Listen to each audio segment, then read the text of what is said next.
All right, so I wanted to record one more example of these electrophilic addition reactions to our conjugated dienes, but this time using an asymmetric diene, right? So asymmetric, if we sort of draw a line down the middle here, this one is not symmetrical. We don't have our mirror image, okay? So because of that, I will get a different product if this pi bond is my nucleophile than I would if this pi bond is my nucleophile. And so I have to keep track of both of those two potential products, all right? Or rather, both of those two potential nucleophiles. So let's just make two different copies. And on this first one, I'm going to have this double bond playing the role of my nucleophile.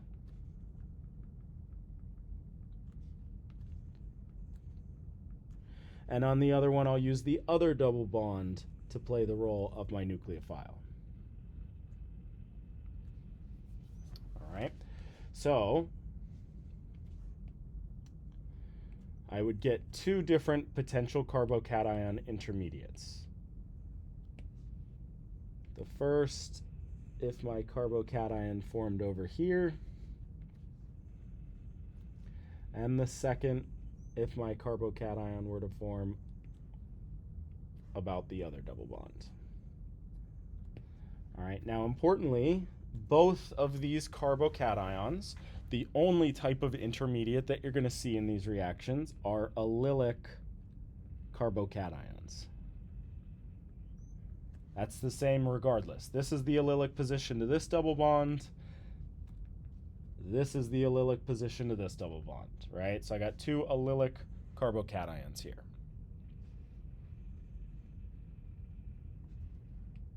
Okay.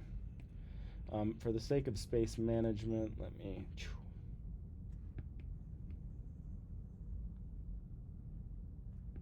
Cool.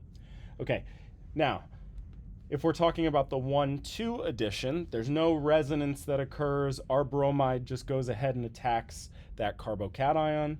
So I'm going to draw my 1,2 products next to each of these intermediates. Do a little arrow.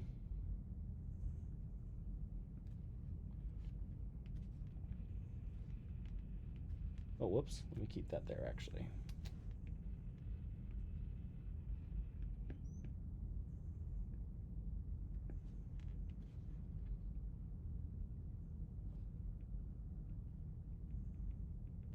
Cool.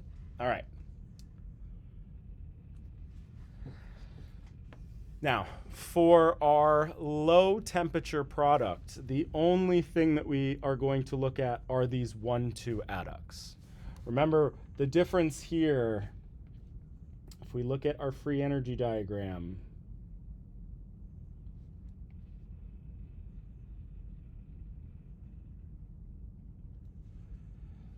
at low temperatures, the only thing that matters is the kinetics of the reaction, so the height of that free energy barrier right there. That's what dictates the kinetics. Whereas if we're talking about high temperatures, then it's the thermodynamics of the reaction. So only looking at this part of our graph now. That resonance shift would necessarily raise the height of this barrier, so that's why we're only going to look at the 1,2 products in order to figure out what our low temperature product is. Now, it could be both of these, but in this case it won't be, because we have two different activation energies for these two different carbocations. So I'm going to label this one in red here, and I'm going to label this one in green. Okay, remember the carbocation, that's our intermediate in this reaction. So if I draw in red here my first reaction pathway,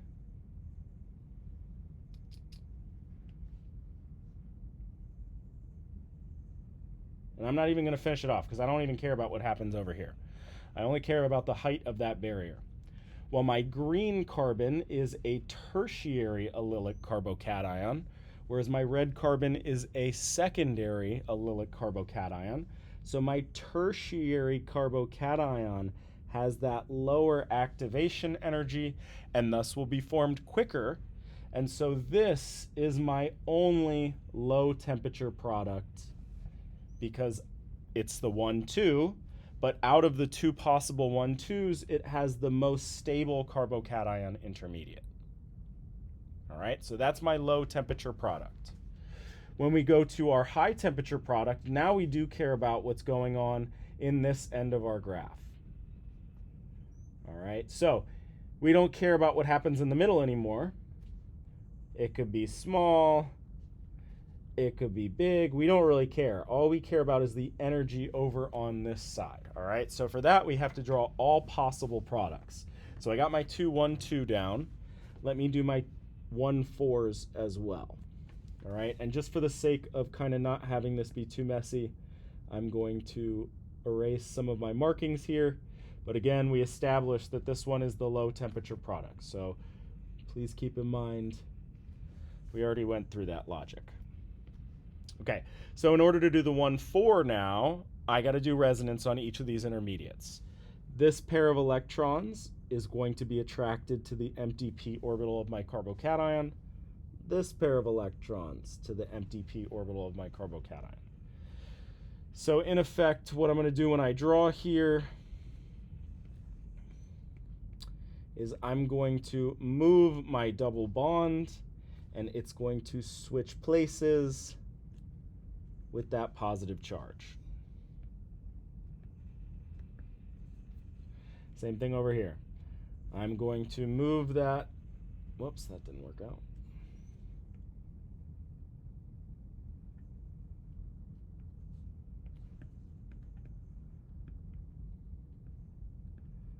My carbocation and my double bond are going to swap, my pi bond rather, are going to swap places. So boom and boom.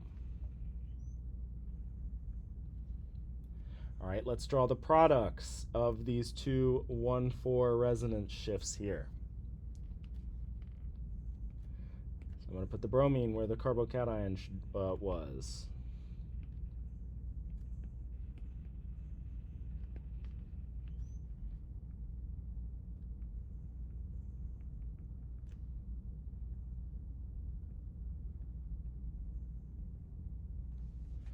All right, so now I have my 4 potential products, and I have to look at them and determine which one or ones are the most stable. All right, and again, what we said was it really doesn't matter where the bromine goes. The bromine could be on a primary, secondary, tertiary. That's not what's going to dictate the stability of these various alkenes. What's going to matter is the position of that double bond, and specifically the degree of substitution of that double bond. So what I'm going to do here is I'm going to go through all my possible products, and I'm going to label them as my mono, di, tri, or tetra substituted. This double bond right here, this first one, this is tri substituted. 1, 2, 3. This one right here, this one's di substituted. This one over here, 1, 2, 3. This one's also tri substituted. And then lastly, this one, 1, 2, 3, this one's also tri-substituted. Okay, so this one is higher energy than the other 3, but the other 3 are tied. They're all tertiary alkenes, so that means we're going to get a mixture of all 3 of these products for our high temperature product. All right. So for low temperature, because it was 1, 2 and had the more stable carbocation, we said that this was our low temperature product. All 3 of these are going to be our high temperature product because they are the more stable alkenes. All right, we got these 2 different considerations because at low temperatures, it's this portion of our spectrum that matters, of our free energy diagram that matters, the kinetic control, which one's our kinetic product, and at high temperatures, it's this portion of our free energy diagram that we're concerned about. Which one of our products is the lowest energy? All right, so hopefully that helps you while you're doing your homework.